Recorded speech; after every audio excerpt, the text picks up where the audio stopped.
Dr. Fauci. Hello. Buddy. Hi guys. How you doing? We're so Wonderful. good. Doing well, thank you. Good. We love you. So Dr. Fauci, this is the fastest vaccine in human history. People want to know, did we undermine the safety of the vaccine because it was done so fast and without long-term studies? Okay, so that's a great question. It's the most commonly asked question. There was no cutting corners. Safety was not compromised. Scientific integrity was not compromised. And I think people need to understand that the speed was related completely to the breathtaking scientific advances that had been made over the previous 10 or more years, where you can get the genetic sequence of the virus, which then take that sequence and insert the appropriate gene into these very new and unbelievably efficient vaccine platforms. And that didn't sacrifice any safety at all. That was purely a technological advance. Then the Moderna trial was 30,000 people. The Pfizer trial was 44,000 people. And it happened to be taking place in the middle of a ferocious outbreak. So when you're trying to prove a vaccine works and there are just a few infections here and there in society, it could take 7 years to get a vaccine. There were so many infections that we went from sequence to getting the vaccine in people's arms in less than a year. That is historic, but it's historic from a scientific standpoint. There was absolutely no cutting of corners at all. So you're saying that there's no chance that there's some weird side effects that are going to pop up 3 years down the road? The chance of that happening is spectacularly low. And let me tell you why. If you look at the history of all vaccinology and you say, when did these so-called longer-term effects occur? The overwhelming majority, 90+% of them, occur between 30 and 45 days after the vaccine trial ends. That is the reason why the FDA said that in order to make an emergency use authorization, you had to wait 60 days from the time 50% of the people in the trial got their last dose.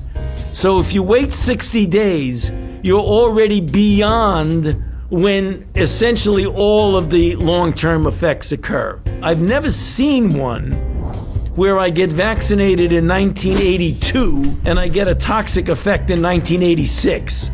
I mean, I've never seen that happen with any vaccine. Wow, that's amazing. Okay, I'm going to ask you a question here.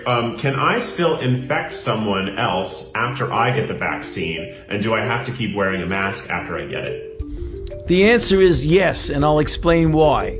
It is still conceivable that you could get infected and be asymptomatic. And even though the vaccine protected you from getting sick, it didn't protect you from getting infected. So you may not even know that you're infected and be completely asymptomatic and then spread it to somebody else. I think that's been the scariest part of this whole pandemic, is that I could totally have it and not know, and that terrifies me. We can pull back on masks when we get such an overwhelming proportion of the population is vaccinated that there's herd immunity, which means that the level of virus is so low that it's not a threat. What percentage of people need to get the vaccine for us to achieve that? You know, we don't know the exact number, but we can make a back of the envelope calculations that it's somewhere between 70 and 85% of the population needs to be vaccinated to get herd immunity.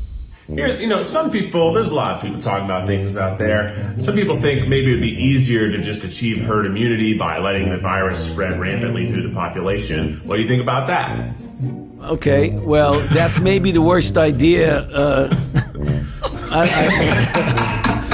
Okay. I don't want to compare it to anything. I don't want to insult anybody. It's not my question. It's just a question that I read that I'm relaying to you because you're the expert.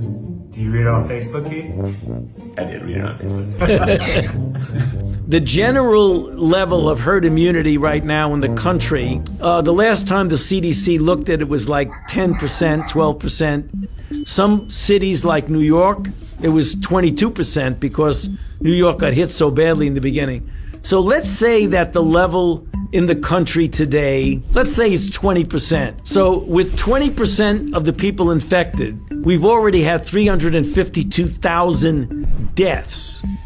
To get to 80, you'd have to have 4 times as many people. So are you willing to accept 1.2 million deaths in order to get to herd immunity? I don't think so. So the road to herd immunity is a vaccine, not just letting people get infected. And how soon after getting the vaccine would I be immune? So let's say you get vaccinated and then 21 to 28 days later you get a boost. Anywhere from 10 to 14 days following the boost, you can consider yourself protected. Dr. Fauci, a new COVID variant has been reported in over 40 countries and is said to be more transmittable. Will that make the vaccine irrelevant?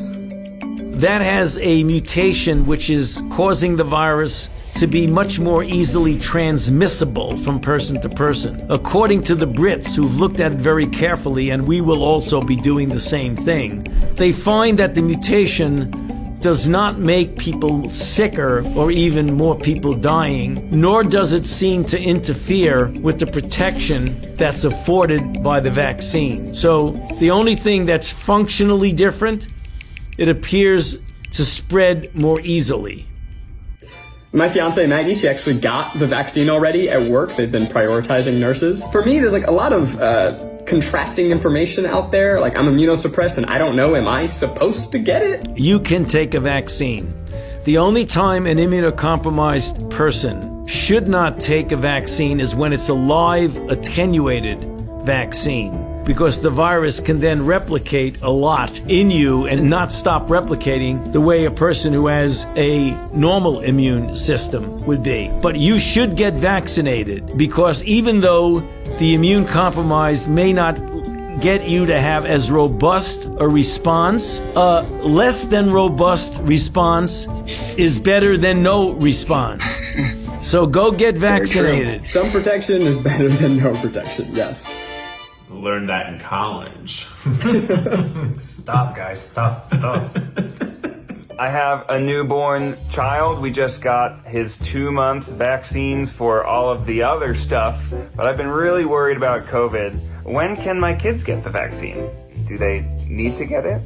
They do, but let me tell you what the strategy has been for decades and decades and decades with vaccines. Children and pregnant women are vulnerable. So the general policy has been you do not vaccinate children or pregnant women until you've proven that the vaccine induces the same sort of response that it induces in normal adults and protects them. And you do what's called a bridge. You bridge the immunogenicity study in the children and the pregnant women with the efficacy study that you've already completed, and you make a determination that it's okay to give it to children. We're going to start that likely towards the end of January. We'll be doing that in children. Oh, that's soon. So, Dr. Fauci, we know that the vaccine doesn't instantly make everything better. So what can you tell us about what the next few months look like? By the time we get to April, I think it would be open season, namely anybody can get vaccinated. There's no restrictions on it at all because all the priority people have been vaccinated. If we then vaccinate at a very good rate, President Biden has made the announcement that he's going to try and get 1 million doses a day, so that 100 million in the first 100 days. If we do 1 million a day, by the time we get to the end of the summer, we will have reached that percentage of herd immunity, so that in the fall, if everybody gets vaccinated, that should get vaccinated, we can start approaching a degree of normality. That doesn't mean nobody wears a mask, but that does mean kids can feel secure at school, you can go to a sporting event, you can go to a restaurant and have dinner, you can go to the theater, things like that. The critical issue is that we want to really make sure that this vaccine hesitancy that we see around gets overcome by the truth that the vaccine is safe and it's efficacious and it will protect you, your family, and ultimately all of society. So go out there and beat the bushes. Tell your friends to get vaccinated. Dr. Fauci, you've been interviewed by the best of the best the world has to offer, but never by 4 idiots at once. Next up, we have a lightning round. Are you ready?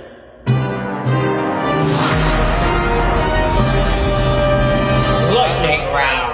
These are some of the most widely believed COVID vaccine conspiracy theories on the internet. Okay, Dr. Fauci. Are you lying when you said you got the vaccine? No, right here.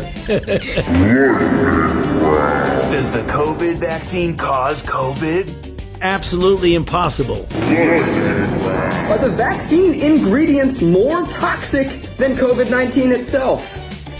Absolutely not. Will the vaccine change my DNA? Absolutely impossible.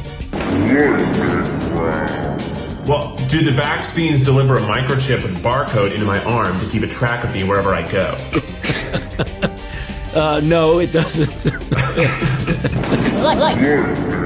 And Dr. Fauci, one final question. Will coupons that are redeemable for one vaccine shot be called vouchers? I hope not. Think about it. That's a good idea. I think you can run with that. Dr. Fauci, we want to thank you so much for your time. Is there any one last thing you would say to people who do not want to get the vaccine? Yeah, I think they really need to examine carefully in their mind the reasons for that. If it's really based on a lot of people talking about hoaxes and things like that, you really got to take a look at the risk that we're going through. We're going through a real historic challenge, the likes of which we haven't seen in 102 years. And all of this nonsense about fake news and hoax and all that, I mean, that just results in more people dying. We want to thank you so much Thank for you so everything much. you do. Yes, it's been a real pleasure. Get vaccinated, everybody. You bet. Do it. Bye, Dr. Fauci. I love you. Oh, he hung up. Guys, thanks so much for watching. We hope you are taking this as seriously as we need to take it. When you can get vaccinated, you should get vaccinated. There's going to be some links in the description below with more information. And thanks again to Dr. Fauci. What an amazing experience for us and for you. We all basically got to hang out with him for a few minutes, and that's pretty awesome. Ned, you made him laugh. I know. Whoa. I made him horrified.